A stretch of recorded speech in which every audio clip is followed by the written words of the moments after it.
This happened during this weekend, me being in my early 30s and my GF in her late 20s. I was invited to a wedding ceremony of a colleague and could bring someone with me. I asked my girlfriend that I've been dating for a year if she would like to join me, and she was really happy because she apparently loves weddings. Since we don't live together, I drove to pick her up so we'd have some time to spare before the ceremony. As she comes out, she looks really beautiful and has obviously put in time to fix her hair and makeup. She's also wearing an off-white dress that was rather ornate. As she got in, I told her that she looked stunning, but I asked if she could change to a different colored dress for the ceremony. I'm not one for etiquette by far, but one of the few things I have heard everywhere is that you should not wear a white dress to a wedding unless you're the bride. She became pretty upset and wanted to know what was wrong with her dress. I said that it would be inappropriate to wear a white or off-white dress unless you're the bride, and that it's like wedding law or something. Trying to be light-hearted about it.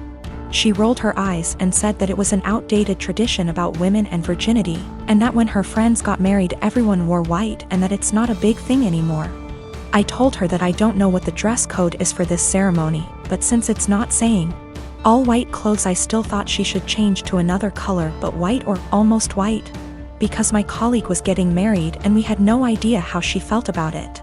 My GF became really upset and told me that I was trying to control what she was wearing and that it was abusive, which honestly made me really upset and hurt. I said something along the lines of, well, you shouldn't go to a wedding with an abuser then, and then I told her to off out of my car. She began to cry and wanted to apologize and give me a hug, but I just told her to get out, which she did. To clarify, we never left the driveway by her home. I did not drop her off in the middle of nowhere or anything like that. I drove off and she called and texted me a bunch. I answered, I don't want to talk right now, and then turned my phone off and attended the ceremony. The bride was the only one that was wearing white, so I feel as if my gut feeling was the right one. When I got home, my phone had blown up by texts from her and her best friend saying that I was being inconsiderate and controlling, and should apologize for my behavior. I've vented to a few friends, most of them agreeing with me, but some have said that it was an asshole thing to tell her that she could not wear her dress, because it had nothing to do with me. I feel as if I was in the right since it was my colleague's wedding and it was better to be safe than sorry. But I'm also not sure if I was being an asshole about the situation. My girlfriend found out about the thread, don't know if she knew my handle, or just found it, and we talked over the phone. She apologized and I apologized, and it was a pretty good talk. She asked if she could come over, and I said no and that it would be best for us to go our separate ways.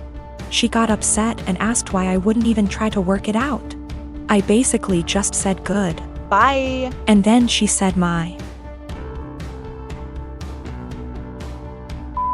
was small, which actually made me laugh after what had been a pretty mature conversation, and then she hung up. I'm pretty sad about it. She really made me feel happy. I was hurt, but if she did think I was being abusive, it would be the right thing to do. And if she did not think I was being abusive and said it anyways, I would not want to be with her. So anyways, I think things worked out for the best for us both. I dated my ex-boyfriend for a few years and we broke it off a few months before COVID. We were both madly in love and I'm still not over him. My best friend knows this. A few months ago, she started getting distant from me, and it's super unusual for me because she needs me for everything.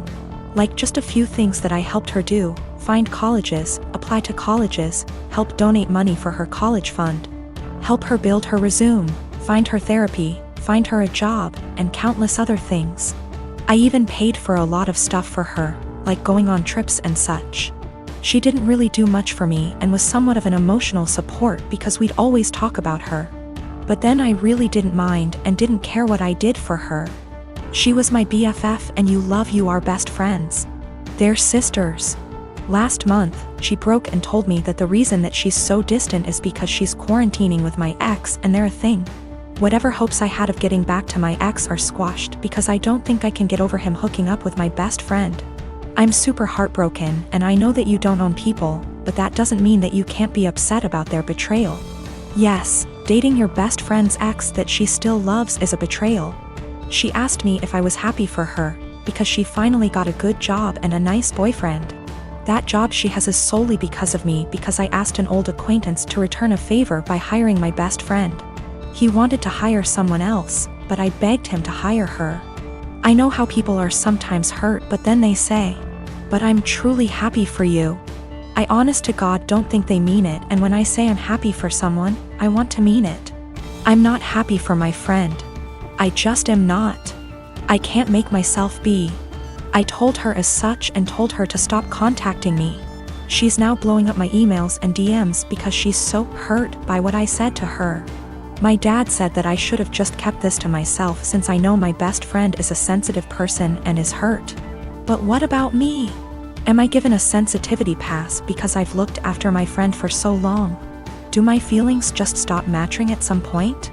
She called me with the news and said that she didn't know how to tell me, didn't apologize. And then she followed it up with how she's finally doing well and doesn't have to rely on me for money since she has a nice job and also a nice boyfriend. I told her I was not happy for her. I reminded her that I got her the job, she knew and was fine with it. And that I've done so much for her over the years, and she thanks me by backstabbing me and getting with my ex. She knew that it would hurt me, and if she'd done it when I was well over him or with my permission, I'd feel differently. Then, I told her to not contact me again because clearly I'm her friend, but she was never my friend, and I want to stick with people who are supportive toward me and reciprocate my friendship. My husband and I don't want kids. My mother-in-law is big into family in the traditional sense. She has been pushy with us about having kids since we got married. Literally the week after we got engaged, she started asking. My husband has always changed the subject, and has even told her that it's really none of her business. Every time we see her, she asks. Everything we do is built around the idea of us having kids. 3 years into our marriage, my husband said we might not even have kids, and mother-in-law would not hear it. At year 4, husband had a vasectomy and I had a tubal. So this weekend we were all at their home enjoying some barbecue and drinks and everything. When I get up to grab a beer, my mother-in-law asks me if maybe I should drink water instead, because wink wink nudge nudge. You never know.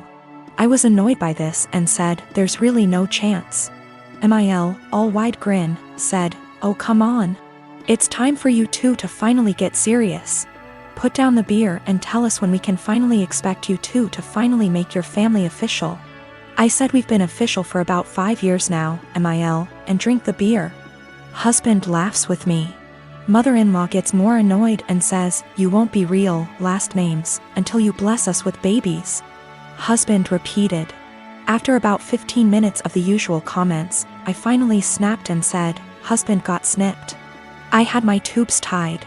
We're not having kids. You need to stop bringing it up. Period." Well, I thought I started WWII. She started crying and stormed off. Family looked at us with disgust and stormed off to comfort her. We left. Party kinda ended. The social media bullshit started shortly after.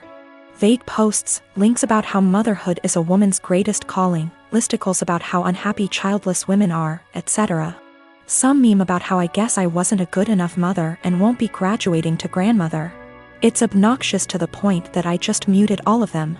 My mother-in-law finally called me this morning and told me that she was willing to put this all behind us if husband and I came over, and listened to her reasons that we really need to have kids.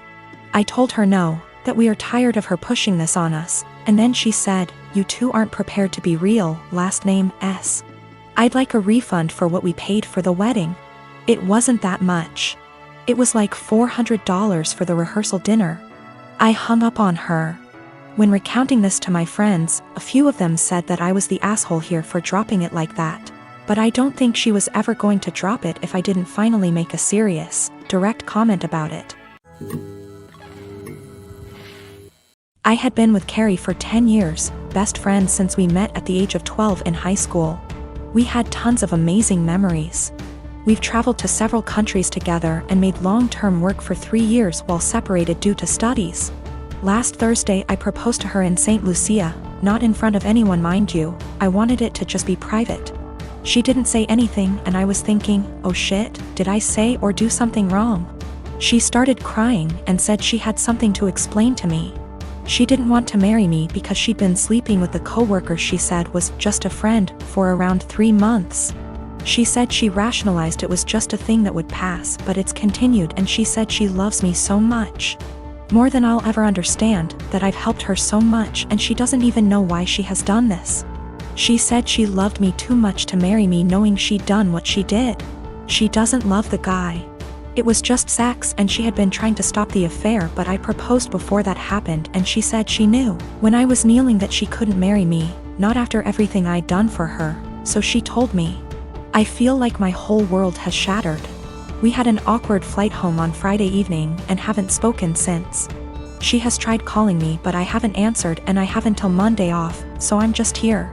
I've barely eaten. I feel like there's a black hole in my stomach draining everything I have mentally. I can't wrap my head around the fact that she was cheating, that she lied, that she hid it from me. My sister apparently had some words for her. I'm trying to pretend I'm okay, but I'm not. Every morning that I've woken up since last week Friday morning has just been bleak. I love her so much, but I've no intentions of getting back together. I don't think I would ever be able to trust her again, much less forgive her, for a very long time. My best friend brought a 6-pack yesterday and we drank in the evening. I cried my eyes out in the shower last night. I never cry, not even when my mom, who I was extremely close to, passed away. But I was sobbing like a child last night, and honestly, I would have loved if my mom had been there to tell me it'd be okay. My sister brought over some breakfast this morning and basically made me eat because she knows I haven't really been eating lately. Zero appetite.